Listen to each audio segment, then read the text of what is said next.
Merry Christmas. Hello and welcome to another episode of Wheel of Horror Christmas Edition, the podcast where two best friends spin a wheel every day leading up to Christmas. It chooses the movie and they discuss it. Today we're talking about the 1990 film Home Alone, which was directed by Chris Columbus. I'm your co-host Alec.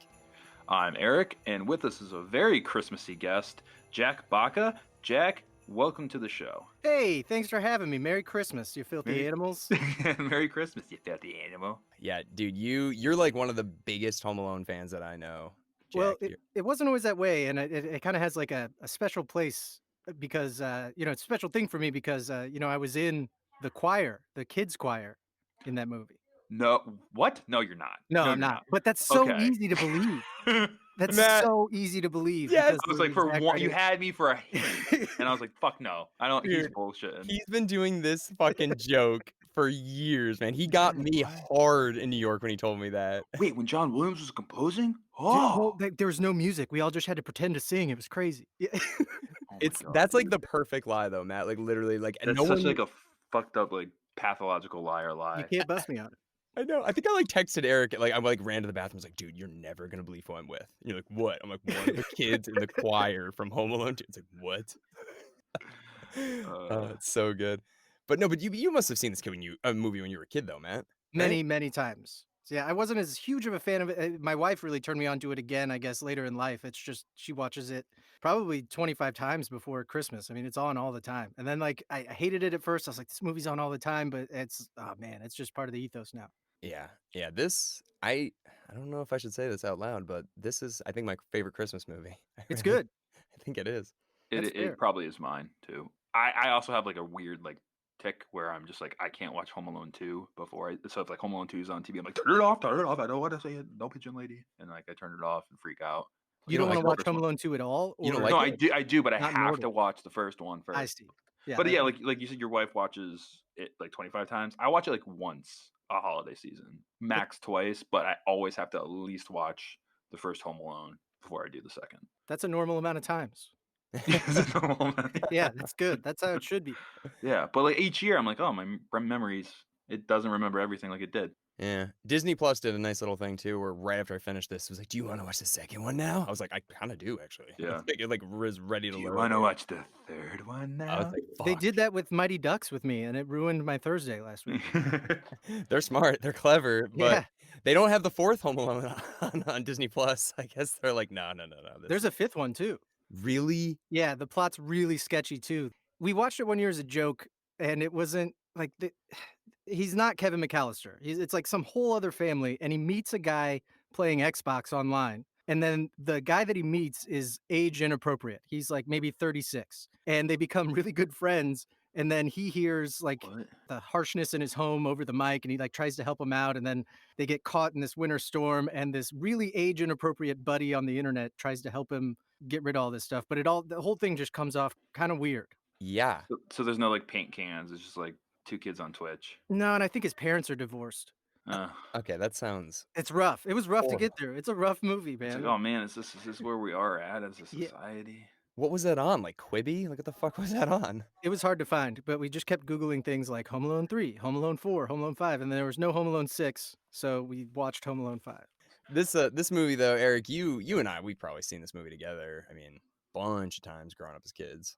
Yeah, dude, I've seen this movie a ton. And this was I know before I was fiddling, but I have this from the second movie. Looked it out of storage. Oh my God. It doesn't really work. I'll try it. It's a Talk Boy, obviously. 'cause no one Talk can Boy. see it. I was trying to put batteries in it. It's a Talk Boy from I think Tiger Electronics as well. Jesus, Tiger was killing it in Yeah. the 90s. Ready? I'm gonna try it. Oh, dude, it's not really working. Ah. Hold on. On. Buzz, your girlfriend. Woof. Oh, that doesn't. That didn't on. age well. That didn't age well. Do you remember the commercials for those things where the babysitters were gonna like make out with each other, and then the kid's like, "Hey, honey, I'm home." What? Plays it I back in don't slow remember. I'm gonna motion. have to Google that after this. Oh my God, that's really funny, actually. This is like the perfect marketing for this toy, like having it be in this movie and then being a kid wanting that toy. It's really smart, That's actually. what happened. Yeah, it did for you, clearly. So Matt, you're from the Midwest. Did you find that this was a similar embodiment of like the Christmas spirit of the Midwest? I come from a lower income family than the McAllisters, but like I don't know. I mean, we did. Yeah, no, I don't know. I didn't really relate to, and also the parenting style is weird. Like if I ever looked at my mom and was like, "I don't ever want to see your face again," like that'd be it. That'd be the end of the. I wouldn't just go upstairs. I think I would have caught. Well, what I used to have to do was move stones from one side of the yard to the other.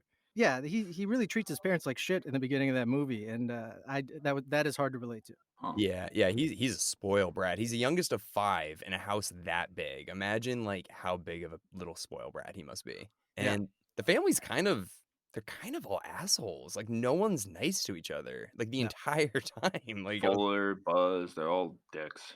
even to though, like, the Kevin redheaded brother's like, "You're such a plague, from Kevin." Pete Like, and Pete. yeah. It's like, "Pack your damn own suitcase, you stupid idiot." He's like, "I'm your little brother. Like, why are you being like this?" They make up rumors about their neighbors. Yeah, Scare yeah. 'em. Check it out, Fuller it's old pees man the bed. Marley.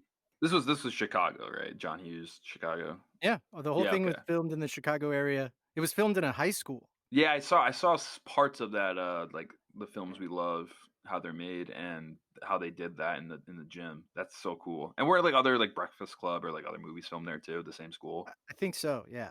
That's neat.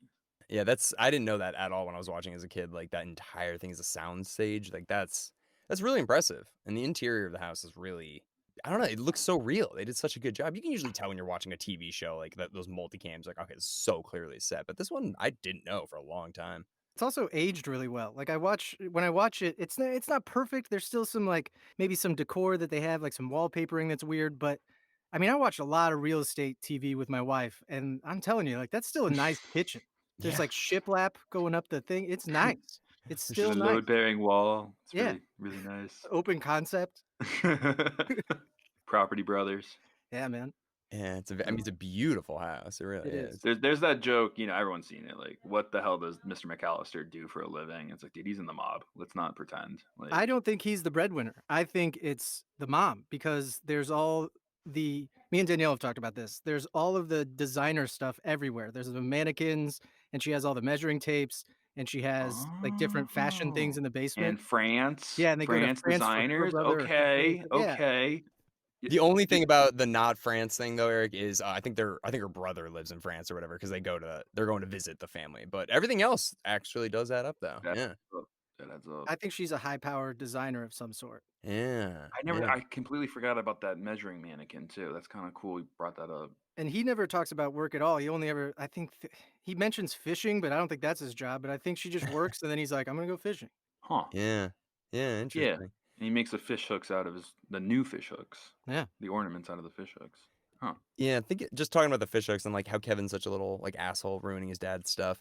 Kevin, I was just thinking about like the year that this came out, 1990. Bart Simpson and Kevin kind of came out like the same year, and they're both these like really smart ass like 8 or 10 year old kind of kids that seem like they're like adults almost like implanted in little smart ass kids. They've got all these gadgets, they talk like adults, they misbehave, and in a weird way, I kind of feel like that set a tone for like the attitude of children in the 90s. That's kind of what I was like taking from it a little bit. I was like, it almost makes you want to be bad when you watch these kind of kids when you were a kid. It's their fault that millennials suck. Yeah, it's all their fault. I That's agree with it. Jack. That's what I was trying to get at. Yeah. Also, there's the nod to Ralphie from A Christmas Story and how Ralphie shoots his eye out with the BB gun and Kevin kicks ass with it. He does. I think that's like a passing of the torch of Christmas movies where he's just like Kevin's the real Christmas kid. The scene with it where he puts the BB gun through the doggy door was also, I think John Hughes came up with that idea in Uncle Buck when when he interrogates the babysitter through the mail slot. Oh yeah, that's possible. I can see that. You like Uncle Buck, Matt? I love Uncle don't Buck. like that movie, but again, my wife makes us watch it often. Oh, But now, man. it's grown on me ever since. Like at first, I was like, I don't know, another one of these John Hughes things, all right. And then now it's like, yeah, this movie's great. Dude, that one's different because that one also that was like the introduction of Macaulay Culkin, kind of. And It was. That's where he got the idea. Like he was like, you know what, I want to work with this kid. And then John Hughes was gonna fly. I want John to say maybe it Candy. was Paris. He was gonna go to Paris with his family, and that's when he came up with the idea. He was like, oh, what if we left somebody behind? That would suck. And then when he came home, he wrote the whole script in I think 8 hours. And of course, it got changed or whatever over the course of time, but basically had Home Alone done in 8 hours, which may or may not have anything to do with cocaine. You But know, didn't he write Ferris Bueller in like a few days too? John Hughes. that's also I've heard that as well, and these are just things people say. I don't know, like sometimes legends can get away from you, but maybe it's true. Maybe he just like knocks out teen movies in a matter of hours. It's like Yeah. that Stephen King thing where everyone's like, he was like so high on cocaine when he wrote Cujo, he doesn't even remember it, sort of thing. You're like, yeah. Yeah, I was thinking when I think of like John Hughes, and like lately, I'm like, you know, those master classes, like and stuff like that. It's like Steve Martin teaches comedy. I'm like, if John Hughes was alive, it'd be like screenwriting and probably the best one to watch if I, they're if they're any good. I've never seen any of those. I tried them. I signed up for it like a chump, and You they're did? You did? yeah. How was it? Was it just Yeah, like which one did you do? I did. I watched the entirety of Samuel L. Jackson's and also the Steve Ooh. Martin one. And by the end of the Steve Martin one, I was like, "This is, it's." I see what they're trying to do, but it's not. I don't know. I wouldn't recommend it to anybody who wants to learn anything. was Jackson like how to be a badass motherfucker, or was it like acting? It was acting like a badass motherfucker. Oh, Yeah, it was a little bit both. But no, I mean, his advice and everything was really solid. But these are things you can't teach unless you're in person. Like you really need to, mm, and that's what they're trying to accomplish, and it's not working. yeah, Huh. in person teaching. It's basically like you pay, right? And then you just watch like their subscription. It's not like a bunch of people live, right? They have like live people in like a mock class, but that's recorded, and then yeah, you watch these videos in order, and you learn. Huh. Yeah, but I could see like a John Hughes writing one for sure, and I'd be like, that one would interest me. I was like, oh shit, I want to kind of listen to him. I mean, And like check out. he wrote such like a diverse range too. I mean, obviously like Breakfast Club, Pretty in Pink, and 16 Candles are all like in that same vein, or whatever. But then you got like Flubber, and then this, and then didn't he write I think he wrote Beethoven too. He wrote like a bunch of like random kids movies in the 90s. Man, Yeah. I And didn't know oh, that he Chris, wrote Flubber. the original Vacation, he wrote that. Chris Columbus, who I think he directed Home Alone, right? Mhm. Yeah, He wrote Christmas Vacation. right. And So he that's worked how that like the Christmas movies tie together there. with Joe Dante with Gremlins. Like they were all friends and stuff too. So it's kind of like and then he ended up doing Harry Potter. This Christopher Columbus guy. Yeah, yeah. I think Home Alone was his breakout thing, though. He wasn't doing like any big movies director wise before that, was he? He had a flop. I think he did. He helped out on some other movie. I don't know if it was Uncle Buck or something, but he had a flop. I forgot the name of the movie. And like he was like, "Oh, I might as well just go back to writing. They'll never have me direct ever again." Mm. And John Hughes was like, "No, I want him for Home Alone," and that was it. Well, I want to ask you guys too. If this movie didn't take place at Christmas, do you think it'd be as impactful? Yes. Really? No, I wouldn't be as impactful. I'm just picturing, and I stole this from the internet. I'm not making this joke up, but I saw this meme where imagine The Purge, but it's an older Kevin McAllister, Jesus. like defending his house, like during The Purge. I'm like, shit, that'd be. I kind of would watch that. Yeah. But like Macaulay Culkin, like all like yeah, and orders pizza to his house like right before. And then that alarm goes off. Oh man, that's good. Yeah, I'd watch that. Yeah. You'd watch a Home Alone though, Matt, if it wasn't a Christmas movie? I mean, I'd like to see those guys. It's funny to see those guys get the shit kicked out of them in funny ways. I don't know but I don't know. The magic of it, I think, was the Christmas, and like Yeah. and even to this day, every time I watch that movie, I've seen it a million times. And then he hears his mom's voice, and she's like, "Kevin," and then you see his reaction first, and then he turns around, it's his mom, and I lose it. Yeah. Yeah. It's got really, and that's the thing. It's got that like Christmas miracle in the air sort of thing. Like, wow, like they defied all the odds and they got to each other, Christmas. So it does have that to it. Where if it was just like it's July 17th, And I think the score is a big Yeah. part of that too. Is very Chris. There's some of that I had no idea was original. I just thought it was Christmas music, but no, it's all John Williams' original Home Alone. You said like the kitchen makes it age well, like the set design and stuff like that. But I think the music is what keeps it timeless. Oh, Yeah. The music is so good.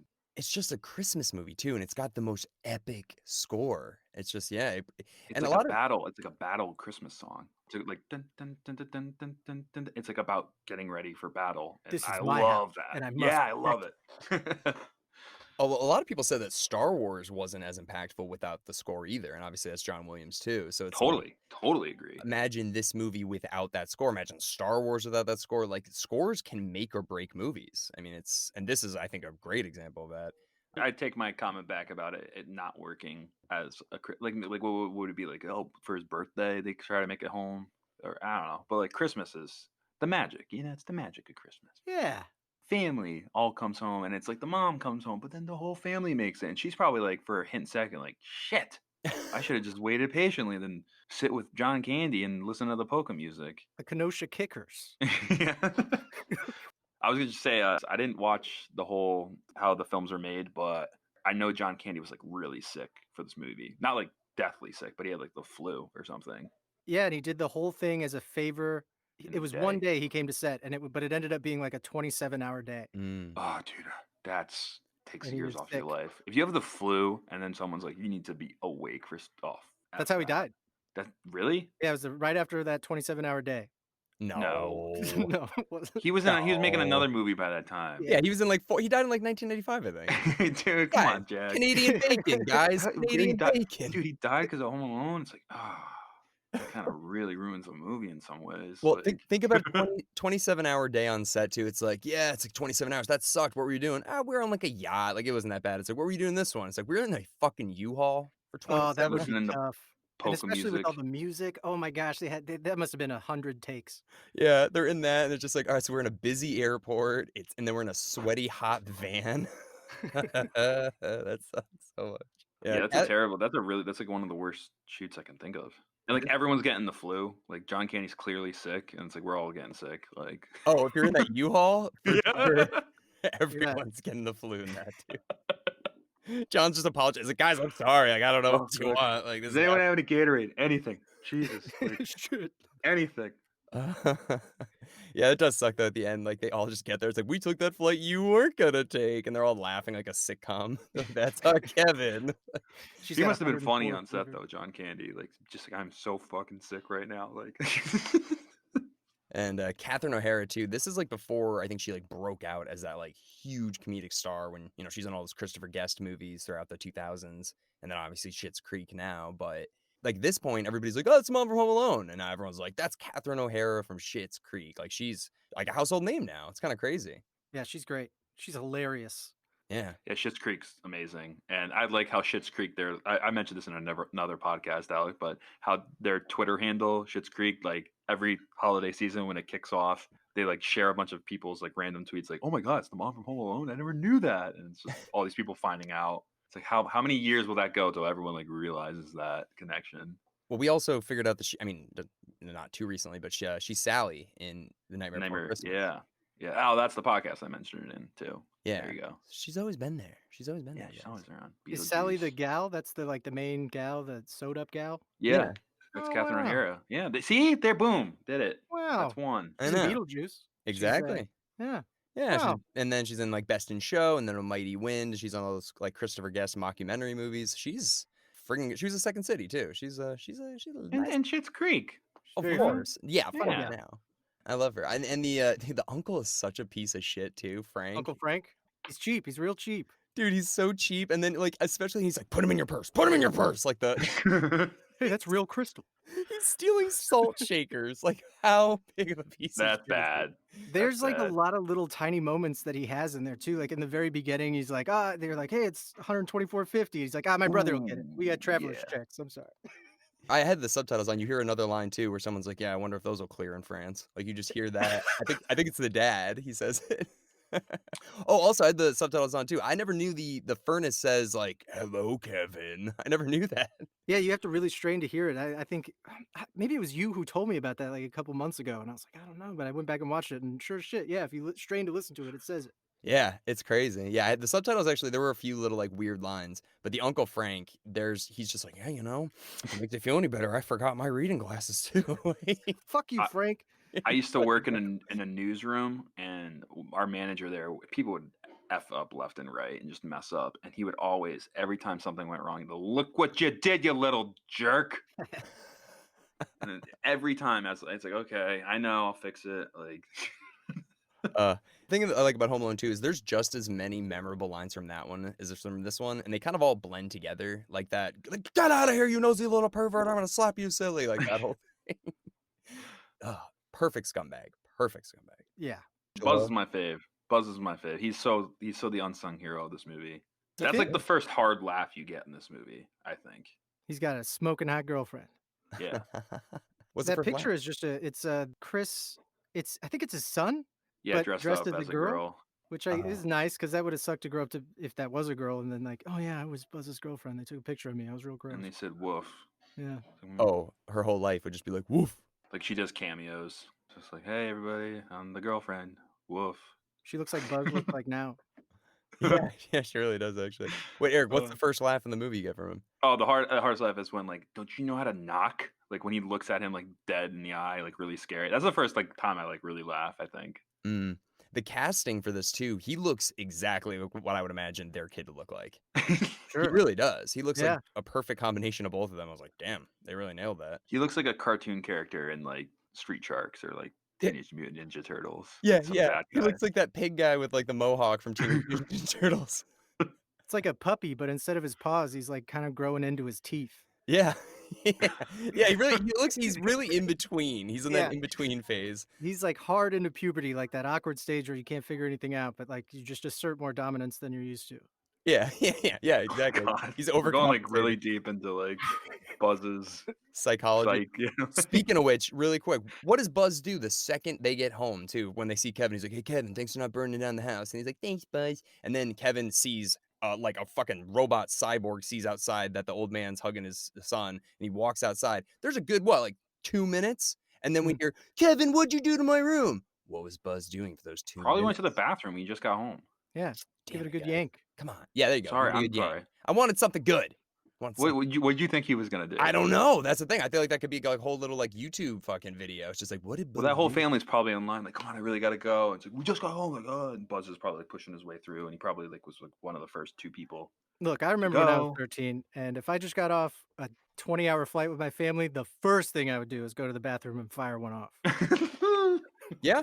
13, man. 13. You don't know what the hell's going on. He's probably like, in man, all I know is I got to jerk off all the time. He's probably in the airplane bathroom, just like, fuck, can I figure this out? Can I do this? I think I can do this. I can do this. We just did this flight yesterday. Like, oh no. To that picture he has in his footlocker. Oh no. That's all he's got. Oh no. The tarantula, though, I'm terrified of spiders. I genuinely don't think I could do that scene if I was really? If I could do that.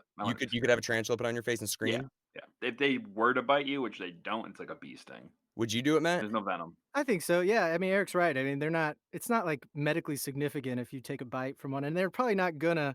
And yeah, I mean, like how much they're paying you a lot. So sure, put a spider on my face. Let's see how this goes. Yeah, in that scene where Marv screams, he doesn't scream. Yeah. So to not scare the spider, he acts like he's screaming. It doesn't matter. They He dub still over opens them. his mouth. I bet that if I couldn't do it, I literally couldn't do it. It doesn't It matter. just like runs down your throat. Yep. Ooh. No.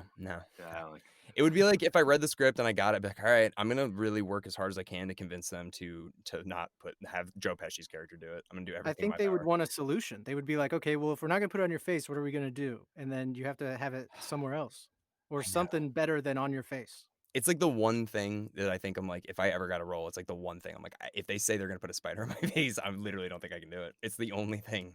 Like I don't care about snakes. You don't care about snakes. You're No. more scared of spiders. Way more. I could do a cockroach. I could put a snake on my face probably, but the second they're like, we'll put a tarantula like on your eye, I'm like, no.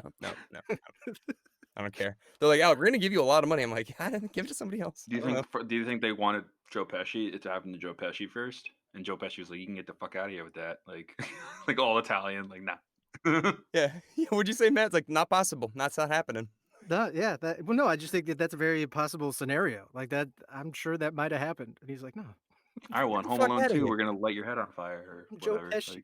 Like, yeah, I'm in fucking Goodfellas. I'm already not swearing for you. Now you're gonna put a tarantula on my face? Get the fuck out of here. Like how he does that. He kept saying fuck all the time. And then he did. They said just say fridge instead. Yeah.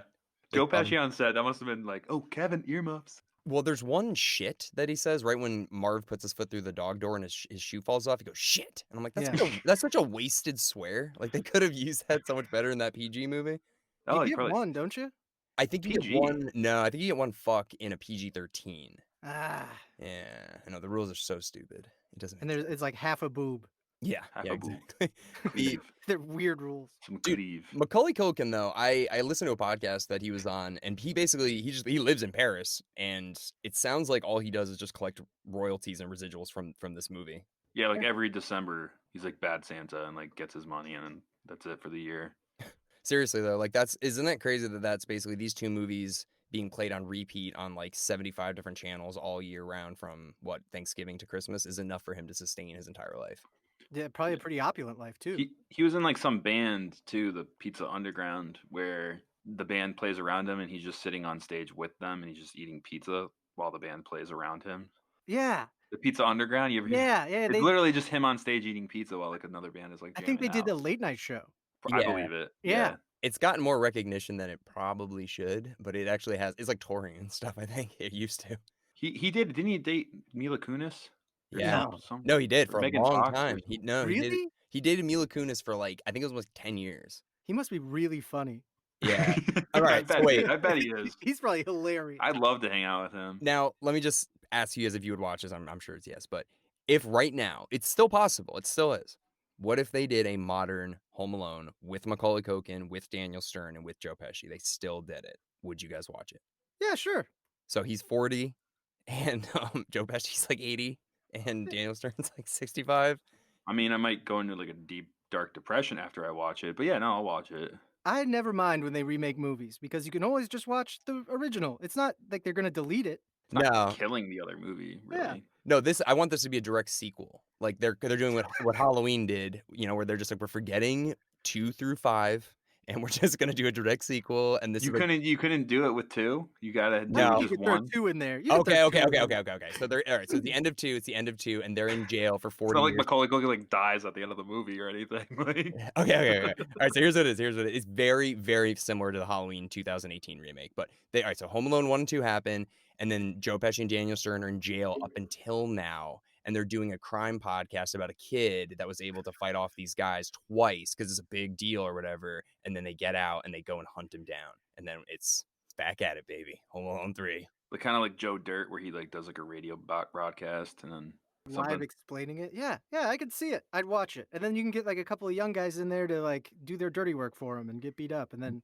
I But could like see it. Macaulay Culkin's all traumatized and like he's booby trapped the house like Jamie Lee Curtis in Halloween.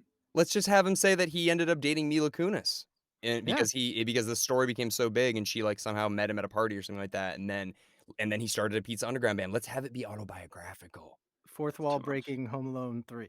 I saw they did Yeah. some spoof a couple years ago where he was like an Uber driver who's like traumatized. Like Right. Kevin McAllister was an Uber driver, and he's like, you know what, you want to hear fucked up, man? That's not fucked up. What's fucked up is my parents left me home alone at the age of blah blah, blah. And like he just like goes off on like one of his Uber passengers, and I don't know. It was funny. I liked it. But it I was, was like, oh, it was man. Macaulay Culkin actually. Though, It was right? Macaulay Culkin, yeah. Yeah, it's crazy. I feel like he's coming out a little bit now. He's like actually coming out from his rock, where he's like doing on podcasts and talking to people and like. He has some other merchandise thing with like bunny ears. I'm not sure what it is, but he sells some merchandise too. I mean, seems to be doing pretty good for himself. I don't Pretty good. hear him like in and out of rehab. He seems like normal. Yeah. No, seriously, yeah. Now, Matt, really quick, there's one thing that you did that was so funny right before the election, man, is you made this amazing Home Alone like deep fake with yourself in it, where it's like encouraging people to vote. Like, dude, that was unbelievable. I love funny. that. That was great. Hey, thanks. Yeah, it was a lot of fun to make, especially like I've done basically I just green screened myself into it, but I've done things like that in the past, but this one was particularly fun because I just like am so involved in the universe and like I know that movie so well, and it was super fun to go back and watch myself have a conversation with Catherine O'Hara. Dude, it looks so good that I legitimately thought when you went into the bathroom, I thought that was your actual bathroom that you had decorated. I'm not even kidding. I was like, wow, man, you like really did a good job with the Yeah, bathroom. you keyed that green screen pretty good, man. It was tough. It was tough to set up. We had to like throw it behind the door and then 2 on the sides of the doors, and then it just took forever like masking and keying it out, but I wanted it to look like it was real. Yeah, man, very funny idea, and hey, you may have actually won the election for Joe Biden. I think I did. I think it. Yeah, you It took a did. little longer than that video. So I think in the video he finds out the next day, but yeah. Did it took a little really well in Pennsylvania. That video views. longer. Did it? That's what I saw in the metrics. That's what it said. The one thing that we're doing, Matt, is we're rating this movie on a scale of 1 out of 10 snowflakes. So if you were to give this like a holiday, thing, if you're gonna name this out of 1 out of 10, what would you give it? Home Alone and holiday specific rating system. Yeah, exactly. So like as a holiday movie, what would you rate this? I think it's the gold standard. I think it's a 10, and then everything else is judged against it. Boom. Yeah, it's a solid 10 snowflakes out of 10 snowflakes. My man. Eric, what do you think? I'd give it like up. It's definitely the highest rating I think I'd give throughout this podcast. 9.4. So there's no way. So your scale was always 1 out of 9.4 snowflakes. Yeah. I mean, It was my never scale one is very hard. I can't give a 10. I can't. Home Alone 3 is a dark horse. It might get that 10. It might someday. I don't know. Maybe Ernest Saves Christmas. I don't know. What did I give Ernest Saves Christmas? I think I gave it like a 7. But You gave something very high, and I was I'd give Home Alone 9.4 respectively, and that That's will a be the fair highest score I think I give throughout this podcast. all That's right. fair. I'm going a solid 10 too, Matt. This is the one I enjoy watching the most. I've seen it the most throughout my life. I think it really is timeless. I don't know. I can't think of another movie that. Can't beat it. No, I love it. I love it so much. And it's a non-traditional Christmas movie. I mean, think of Christmas movies as usually like families and just laughing about all the classic stereotypical Christmas stuff. Nah, it's got more going on. I agree, though. It's the gold standard for sure. Yeah. I just have a problem where I can't give perfect scores. I can't. It's weird. Okay. All right. We'll One see of if we these can break that, Eric. The wheel's gonna keep on spinning, so we'll see Hey, it one day. there's a lot of Christmas movies that can still come out. Yeah. Well, Matt, thank you so much, man. It was really great to be able to talk to you and hear your perspective on the movie. Hey, yeah, anytime. This is fun. That's it though already? Yeah, just 30 minutes, man. Oh wow. Well, that flew by. Are you gonna have to watch it? How many times this season have you watched it already? Actually, no, I watched it like 2 or 3 times and took notes to make that video, but with Danielle only once so far. Oh, you got 24 more times to go. It That's sounds true. like. Oh wow, yeah. Jeez, you gotta catch Ooh. up. Short month. It's a short month. Well, you want to spin that wheel, Eric? I just pulled it up. Oh, Let's you do read, it. read my mind. Spin it.